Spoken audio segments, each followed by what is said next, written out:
اس channel کے ذریعے پیش کیے جانے والے مختلف دینی پروگراموں سے فائدہ اٹھانے کے لیے ہمارے اس چینل کو آپ خود بھی سبسکرائب کر لیں اور نئی ویڈیوز کے نوٹیفیکیشن کے لیے بیل آئیکن کو پریس کر لیں اور ساتھ ساتھ دوسروں کو شیئر کر کے ثواب جاریہ حاصل کریں۔ الحمد لله نحمده ونستعينه ونستغفره ونؤمن به ونتوكل عليه ونعوذ بالله من شرور أنفسنا ومن سيئات أعمالنا من يهد الله فلا مضل له ومن يضلل فلا هادي له ونشهد أن لا إله إلا الله وحده لا شريك له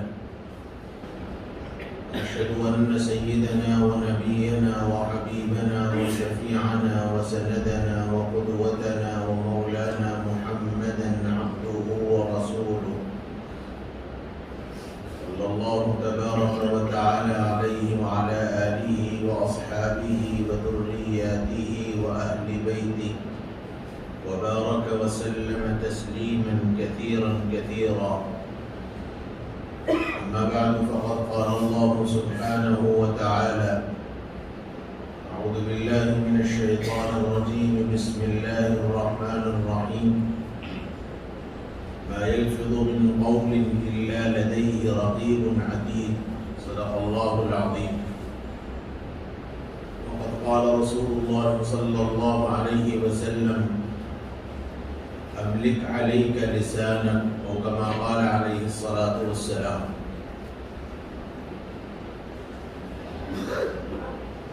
محترم بزرگوں، عزیز بھائیوں،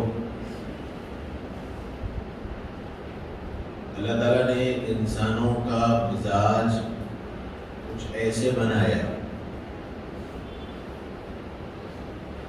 کہ وہ ملنسار ہے، تعلق والا ہے اور ایک دوسرے سے مربوط ہے۔ اگر تعلقات میں خرابی ہو یا یہ ہے کہ انسانی مزاج کے اعتبار سے دنیا پیدا ہو جائے تو انسان زیادہ دنوں تک اس کیفیت میں نہیں رہ سکتا۔ یہ انسانی فطرت ہے۔ اللہ تعالیٰ نے انسان کا مزاج ہی ایسا بنایا ہے۔ بلکہ اگر یوں کہا جائے تو شاید غلط نہ ہو،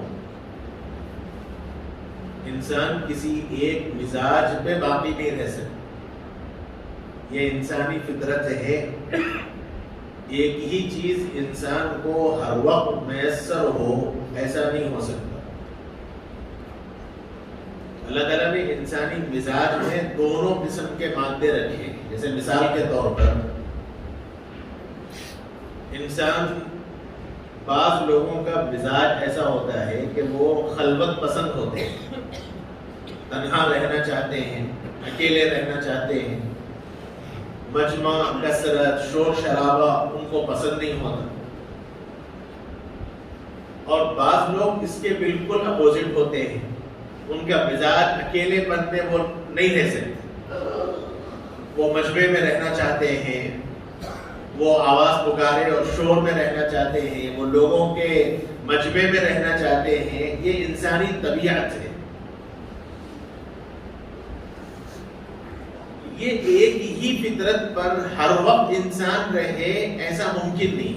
جیسے وہ انسان جو خلوت پسند ہے، ہر وقت تنہا رہنا چاہتا ہے، اگر اسے کہا جائے کہ صاحب ہر وقت آپ تنہا ہی رہیے، آپ کے ساتھ کوئی نہیں رہ سکتا، تو بھی انسان نہیں رہ پائے گا، وحشت میں مبتلا ہو جائے گا۔ ٹھیک ہے، مزاج کے اعتبار سے، طبیعت کے اعتبار سے وہ خلوت پسند ہے، اکثر اوقات وہ تنہائی چاہتا ہے، لیکن بعض اوقات وہ خود یہ چاہتا ہے کہ کچھ لوگ اس کے ساتھ رہیں۔ جیسے پہلے زمانے میں ایک بڑی بھیانک سزا تھی، اور فرعون کے زمانے میں وہ سزا بڑی مشہور تھی،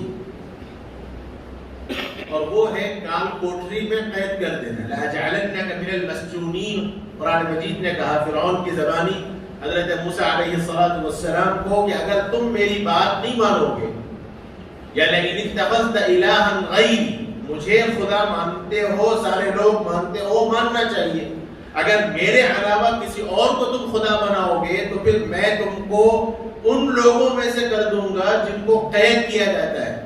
اور مفسرین کرام نے فرمایا کہ مسجونین اس زمانے میں یہی سزا تھی کہ اس کو مکمل بغیر کسی غذا کے ایک کال کوٹری ایسی خطرناک کہ جہاں کوئی ذرا برابر بھی اجالا اور ہوا نام کی کوئی چیز نہیں ہوتی، وہاں قید کر دیا جاتا، یہاں تک کہ وہ انسان اسی حال میں بھوکوں مر جائے۔ وہ بڑی بھیانک سزا قرآن مجید نے اس کو بیان کیا، لَأَجْعَلَنَّكَ مِنَ الْمَسْجُونِينَ۔ انسانی طبیعت اور فطرت یہ ہے کہ ایک انسان کسی ایک چیز پر قرار اسے نہیں مل سکتا، وہ طبیعتوں میں تبدیلی چاہتا ہے، آب و ہوا کی تبدیلی چاہتا ہے، بلکہ اگر ایک ہی جگہ، ایک ہی مکان، ایک ہی مقام پر اگر انسان کو رہنے کے لیے کہا جائے تو کچھ دنوں تک انسان رہے گا اور اس کے بعد وہ خود پریشان ہو جائے گا۔ جیسے یہ کورونا کے مرض کی وجہ سے جو لاک ڈاؤن نافذ ہوا، کئی لوگوں کا یہ تجزیہ رہا کہ اس لاک ڈاؤن نے انسانوں کو ڈپریشن میں ڈال دیا۔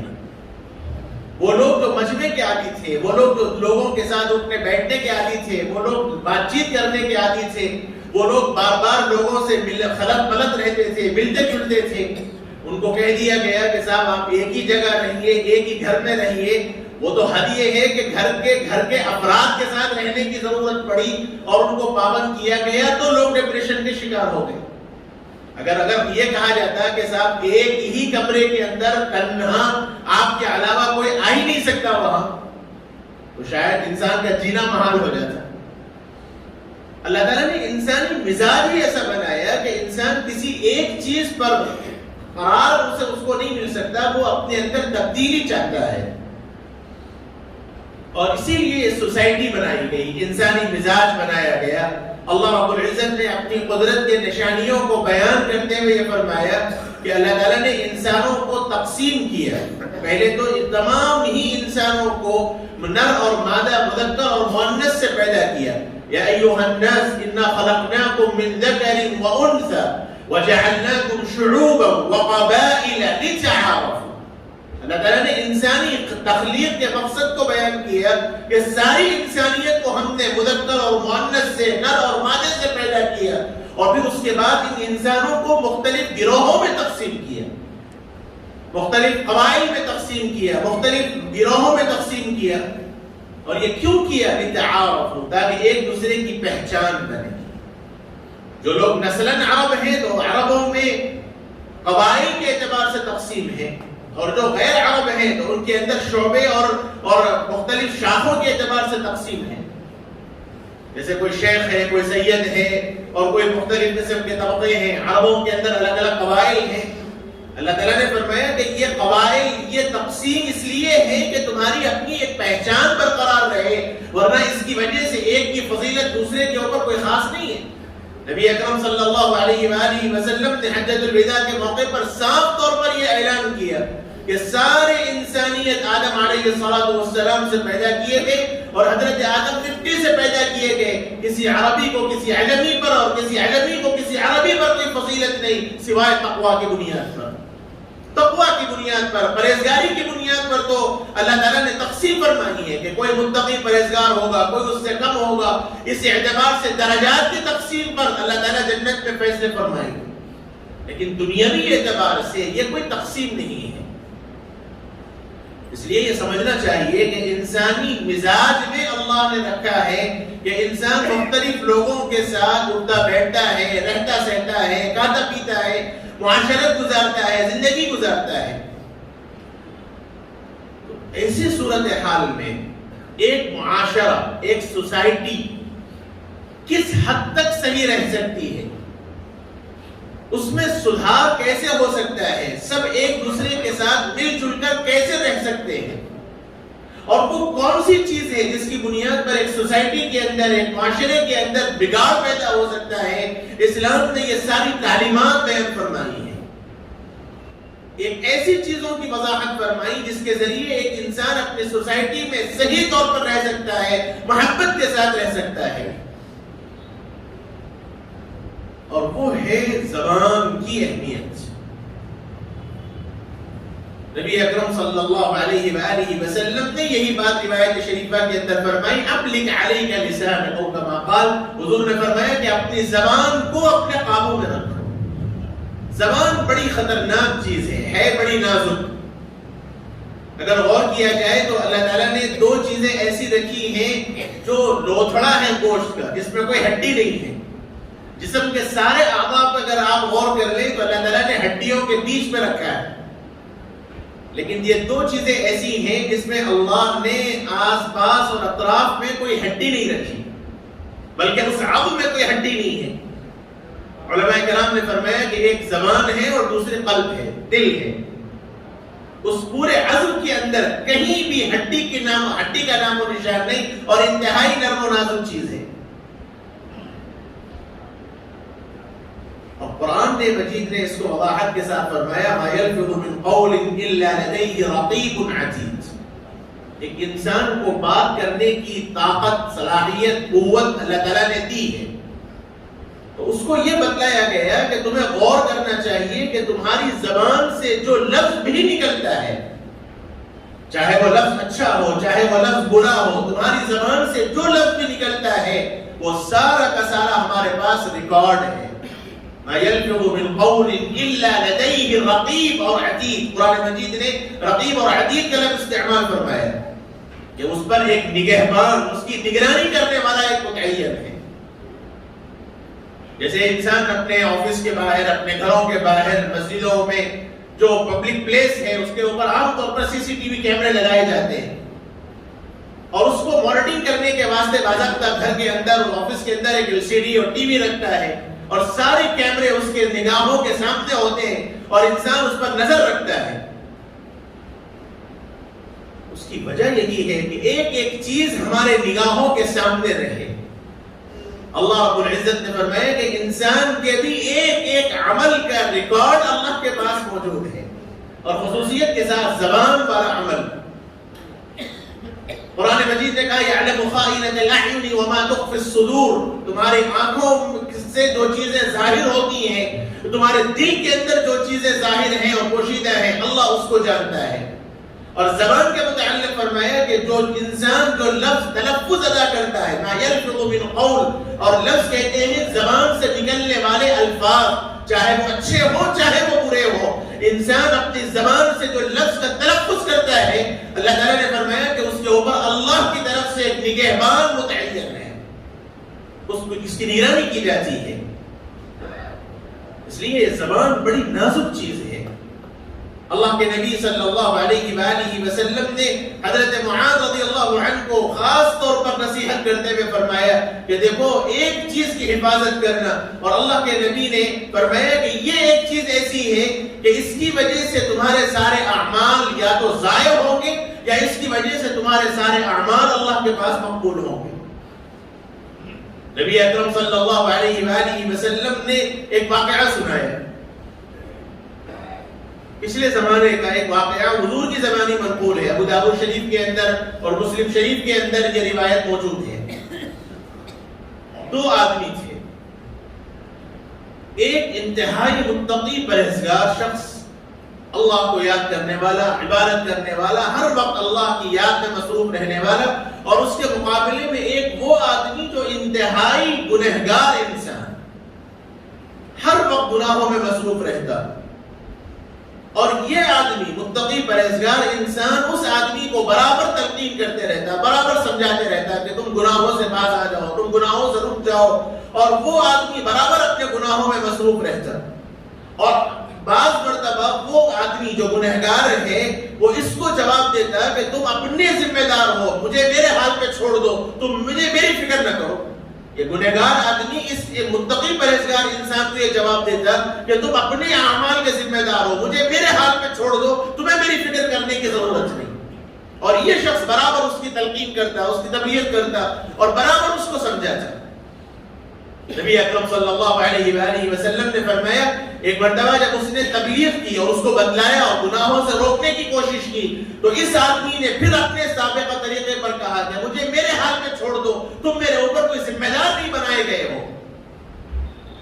تو اس متقی پرہیزگار انسان کو بڑا جذبہ آیا اور اس نے یہ الفاظ کہے کہ خدا کی قسم اللہ ہرگز تجھے معاف نہیں کرے گا، یہ کہہ دیا خدا کی قسم ہرگز اللہ تجھے معاف نہیں کرے گا۔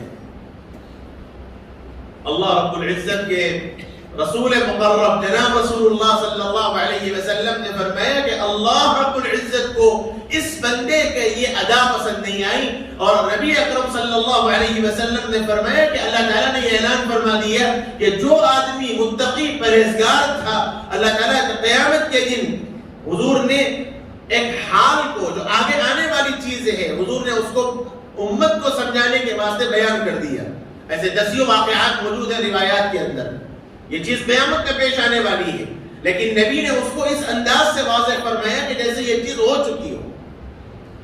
اللہ تعالیٰ نے فرمایا کہ اس آدمی کو جو متقی پرہیزگار تھا اس کو حکم دیا گیا کہ اس کو گھسیٹ کر جہنم میں داخل کرو، اور وہ آدمی جو گنہگار تھا اور جو ہر وقت گناہوں میں مصروف رہتا، اللہ تعالیٰ نے فرمایا کہ اس آدمی کو میرے فضل سے جنت میں داخل کر دو، میں نے اس کو معاف کر دیا۔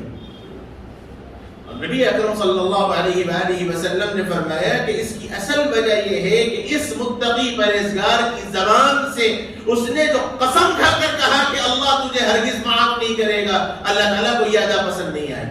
سیدنا حضرت ابو ہریرہ رضی اللہ عنہ اس حدیث کے راوی ہیں، انہوں نے اس حدیث کی تشریح میں یہ فرمایا کہ اصل بات یہ ہے کہ اس آدمی نے چونکہ زبان درازی کر دی اور اس پر اللہ کا نام لے لیا، اللہ تعالیٰ کو یہ جلال آ گیا اور اللہ نے اپنے سابقہ سنت کے خلاف یہ فیصلہ کر دیا کہ اختیار عذاب دینے کا اور رحمت سے نوازنے کا یہ میرا اپنا اختیار ہے، بندے کو اس پر کوئی دخل نہیں ہے۔ اور اس نے جو جذبے کے ساتھ قسم کھا کر کہا کہ اللہ ہرگز تجھ کو معاف نہیں کرے گا، اللہ تعالیٰ کو یہ بات پسند نہیں آئی، اور اللہ نے اپنے فضل کی بنیاد پر جو آدمی جو متقی پرہیزگار تھا، جو ہر وقت اللہ کی عبادت کرتا تھا، وہ اپنی عبادت پر نازا و فرحان تھا، اللہ تعالیٰ نے اس کو جہنم میں داخلے کا فیصلہ کیا۔ اور وہ آدمی جو برابر اللہ کی نافرمانی کرتا تھا لیکن اللہ رب العزت نے اس پر اپنا فضل فرمایا اور ایسے آدمی کو اللہ نے جنت میں داخلے کا فیصلہ فرمایا۔ اور یہ فرمایا کہ اصل چیز زبان ہے،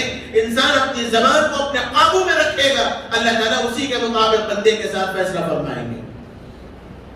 میرے بھائیوں، ہے بڑی نازک چیز انسان اپنی زبان کو قابو میں رکھے، اپنے انداز کو، اپنے بولنے کے طریقے کو، یہ زبان بڑی نازک چیز ہے۔ اسی لیے نبی اکرم صلی اللہ علیہ وسلم نے خصوصیت کے ساتھ فرمایا املک علیک لسانک، اپنی زبان کو اپنے قابو میں رکھو، اپنے کنٹرول میں رکھو۔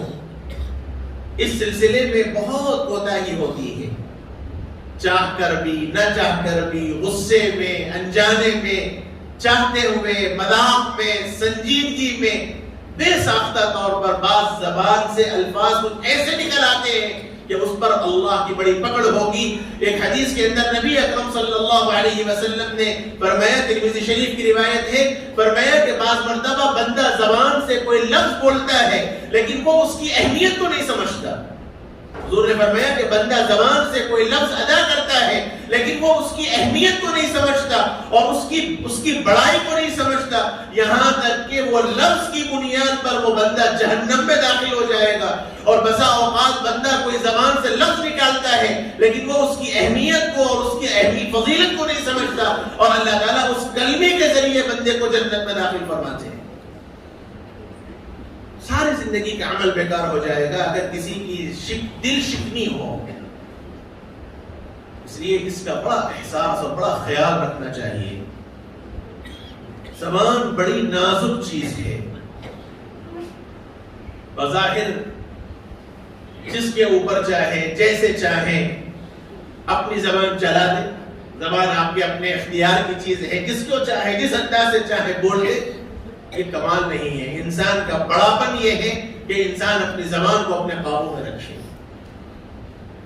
جذبات اپنی جگہ، غصہ اپنی جگہ، لیکن نبی اکرم صلی اللہ علیہ وآلہ وسلم نے اس بے تکی چیزوں کو بے جگہ بے محل استعمال کرنے کو بڑا سخت منع فرمایا. جیسے ایک روایت میں آپ کو سناؤں، انصار اور مہاجرین کا مجمع بیٹھا ہوا تھا. مذاق ہی کے اندر ایک مہاجر صحابی نے انصاری صحابی کو لات مار دیا. اب وہ مذاق میں تھا یا کسی وجہ سے تھا، حدیث میں اس کی صراحت تو نہیں ہے. محدثین کرام نے اس کو مذاق پر محمول کیا کہ ایک آدمی جو مہاجر آدمی تھے، انہوں نے انصاری آدمی کو ایک لات مار دیا بیٹھے ہوئی مجلس میں. تو انہوں نے ان کی طرف دیکھنے کے بجائے انصار کو مخاطب کیا، یعنی انصاریوں یہ مخاطب کیا. تو سارے انصار اٹھ کے آ گئے مدد کے واسطے. اور جب یہ مہاجر صحابی نے دیکھا کہ انصار میرے خلاف آ گئے تو انہوں نے مہاجرین کو آواز لگائی. تو سارے مہاجرین جمع ہو گئے. تو اب ایک طرف مہاجر اور ایک طرف انصار، دونوں ایک دوسرے کے آمنے سامنے ہو گئے اور گتم گتا ہونے لگے. اللہ کے نبی صلی اللہ علیہ وسلم نے یہ محسوس کیا تو بڑے ناراض ہوئے.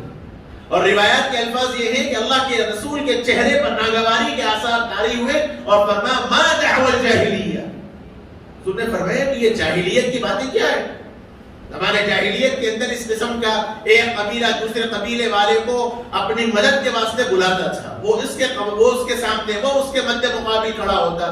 حضور نے فرمایا کہ یہ ما دعوی الجاہلیہ، یہ جاہلیت کی آواز ہے، یہ جاہلیت کی ندا، یہ زمانے جاہلیت کا بلانا، یہ کیا طریقہ ہے؟ اللہ کے نبی صلی اللہ علیہ وسلم نے فرمایا کہ ابھی میں تمہارے درمیان موجود ہوں اور تمہارا یہ حال ہے. پھر اللہ کے نبی صلی اللہ علیہ وسلم نے ان دونوں کو صلح صفائی کرائی اور پھر معاملہ ختم کیا گیا. اس لیے میرے بھائیوں، سب سے بڑی ضرورت ہے ایک مسلمان بحیثیت مسلمان ہونے کے اپنی زبان کو اپنے قابو میں رکھے. یہ وقت کی نزاکت ہے. جذبات اور غصے کے اظہار میں بعض مرتبہ بے تکی باتیں زبان سے نکل آتی ہیں جس کی بنیاد پر ایک دوسرے کی ایذا رسانی کا، ایک دوسرے کی تکلیف کا سبب بنتا ہے. اور سب سے بہترین طریقہ تواضع ہے، معافی ہے. بعض مرتبہ بے ساختہ طور پر جذبات میں، غصے میں الفاظ نکل آتے ہیں زبان سے، اور جب احساس ہو جائے تو احساس ہونے کے بعد سب سے پہلا کام معافی مانگنا ہے. کیونکہ حدیث پاک کے اندر میرے آقا نے فرمایا من تواضع للہ رفعہ اللہ ومن کبر اقلہ اللہ، کما قال، فرمایا کہ جو آدمی اللہ کے لیے تواضع اور نرمی اختیار کرے گا اللہ تعالیٰ اس کے مقام کو بلند کریں گے، اور جو آدمی تکبر اختیار کرے گا اللہ اس کو ذلیل کر کے بدلائیں گے. انسان کا بڑاپن یہ ہے کہ انسان اگر محسوس ہو کہ مجھ سے غلطی ہوئی ہے تو اپنی غلطی کی معافی مانگنے میں کسی قسم کا تکلف نہیں ہونا چاہیے. یہ سچے مومن کی علامت ہے. اور آج ہمارا سب سے بڑا مسئلہ یہی ہے کہ ہم انا میں مبتلا ہیں. میں ہوں، آپ ہو، مجمع ہو، سب میں ہر ایک انا میں مبتلا ہوں. میں معافی مانگوں صاحب، اس کی حیثیت کیا ہے؟ میں اس کے سامنے معافی مانگوں. یہ جو میں کا جو لفظ ہے، یہ بکریوں کا میں آج ہمارے زبانوں پہ چڑھ گیا، جس کے نتیجے میں آج سارے معاشرے کے اندر بگاڑ پیدا ہوا. میں میرا اس نے سارے معاشرے کو بگاڑ کے رکھ دیا. چھوٹا بڑے کے سے معافی مانگنے کو اپنی حدت محسوس کرتا ہے، بڑا چھوٹے کے سامنے معافی مانگ لے اس کی شرم کے خلاف سمجھ میں آتا ہے، حالانکہ جانتا ہے کہ میں غلط ہوں. ایک غلطی ہوتے ہوئے معافی مانگنا یہ کمال ہے، یہ اصل کمال ہے. اس لیے ضرورت اس بات کی ہے کہ اس وقت کی نزاکت کو ہم سمجھیں اور خصوصیت کے ساتھ اپنی زبان کو قابو میں رکھیں. ایک دوسرے سے دل بڑا کر کے، ایک دوسرے سے محبت کے ساتھ، ایک دوسرے سے اخوت کے ساتھ اپنے آپ کو پیش کرنے کی کوشش کریں. یہ وقت کی نزاکت اور وقت کا تقاضا ہے.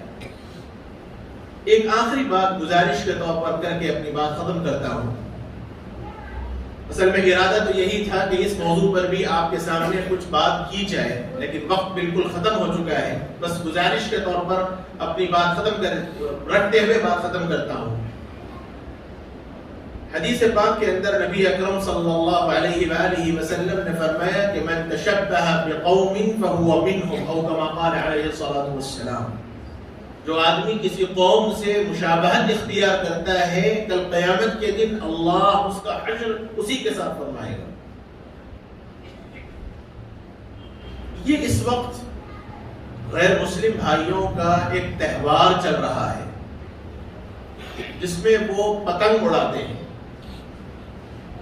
میرا آج کا موضوع کا ارادہ یہی تھا کہ میں آج آپ کے سامنے اس کی حقیقت کو بیان کروں کہ وہ ہے کیا چیز، لیکن وقت نے اجازت نہیں دی۔ بس گزارش کے طور پر اتنی بات کہتا ہوں کہ یہ جو غیر مسلم بھائی پتنگ اڑاتے ہیں، یہ صرف کوئی تہذیب اور ثقافت کا مسئلہ نہیں ہے، یہ عقیدے کا مسئلہ ہے، یہ عقیدے کا مسئلہ ہے۔